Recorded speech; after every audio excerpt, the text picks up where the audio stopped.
विकल्प के अभाव में वोट न करना पड़े, इसके लिए लोगों को हम ये बता रहे हैं कि आप साथ में आइए और आप मिलकर एक नया दल बनाइए।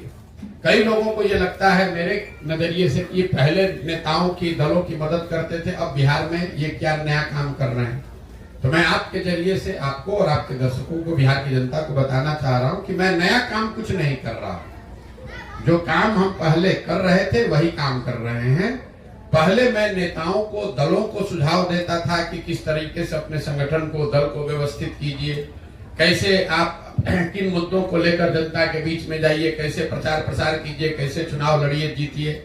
वही काम हम आज कर रहे हैं। फर्क बस इतना है कि पहले दल और नेता के लिए कर रहे थे, अब बिहार के समाज के लिए कर रहे हैं। तो पदयात्रा का दूसरा उद्देश्य है कि लोगों को, समाज को बताया जाए और जो लोग राजनीतिक तौर पर जागरूक हैं, नया दल, नया व्यवस्था बनाना चाहते हैं, उनको संगठित करके उनकी मदद की जाए ताकि बिहार में एक नया दल, नया विकल्प बन सके।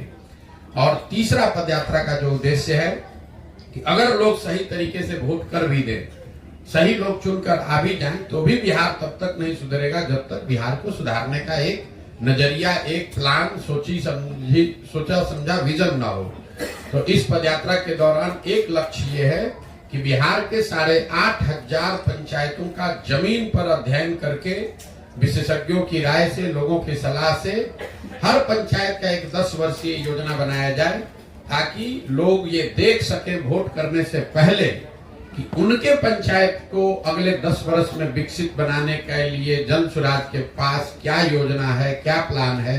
उस योजना को बनाकर पहले जारी करेंगे, लोग उसको देख पाएंगे, पढ़ पाएंगे, उनको ठीक लगेगा तो जुड़िए, ना ठीक लगे तो कोई बात नहीं है।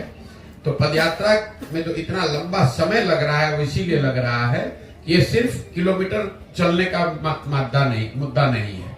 ऐसा नहीं है कि मुझको इसको साल भर में करना है कि 2 साल में करना है, 3000 किलोमीटर चलना है कि 8000 किलोमीटर चलना है, कोई चीज निश्चित नहीं है। एक चीज निश्चित है कि बिहार के हर गांव, हर शहर, हर प्रखंड पंचायत तक पहुंचना है। दूसरा चीज निश्चित है कि इन 3 लक्ष्यों की प्राप्ति के लिए गांव गांव जाकर लोगों को जन जागरण के हिसाब से उनको बताना है कि आप अपने और अपने बच्चों के लिए वोट कीजिए। अगर आप नया दल विकल्प बनाना चाहते हैं तो नया दल और विकल्प बनाइए। और तीसरा, हर पंचायत के लिए एक योजना बने। इस पंचायत की योजना में वहां की स्थानीय समस्याओं का जिक्र हम लोग करते हैं, कैसे उस समस्या का निपटारा होगा ये बताते हैं। लेकिन साथ साथ हर पंचायत की योजना में 3 बात जरूर बनाई जा रही है। पहला कि पंचायत के स्तर पर लोगों के बच्चों के पढ़ने की व्यवस्था अच्छी कैसे की जाएगी। दूसरा, हर पंचायत में 800 से 1200 नए रोजगार के अवसर कैसे पैदा किए जाएंगे। ये आंकड़ा 800 से 1200 इसलिए है कि एक अध्ययन करके हम लोगों ने पाया कि अगर पंचायत के स्तर पर 800 से 1200 नए रोजगार के अवसर पैदा कर दिए जाएं तो करीब करीब पलायन को यहाँ से रोका जा सकता है।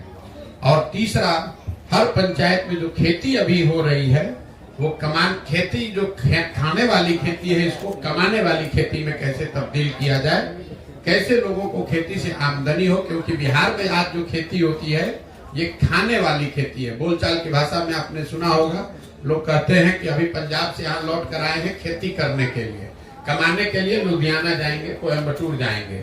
तो लोगों के दिमाग में जो खेती को लेकर नजरिया है कि खेती खाने का जरिया है, इससे अनाज पैदा करो ताकि अपना और अपने बाल बच्चे परिवार का पेट बढ़ता रहे।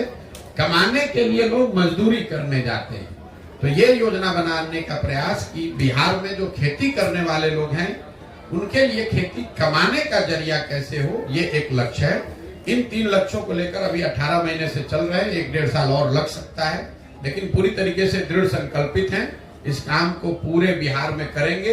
करने के बाद लोगों को एक साथ संगठित करके नया दल बनाया जाएगा और उसके बाद आगे की यात्रा, आगे की जर्नी शुरू होगी। अब आप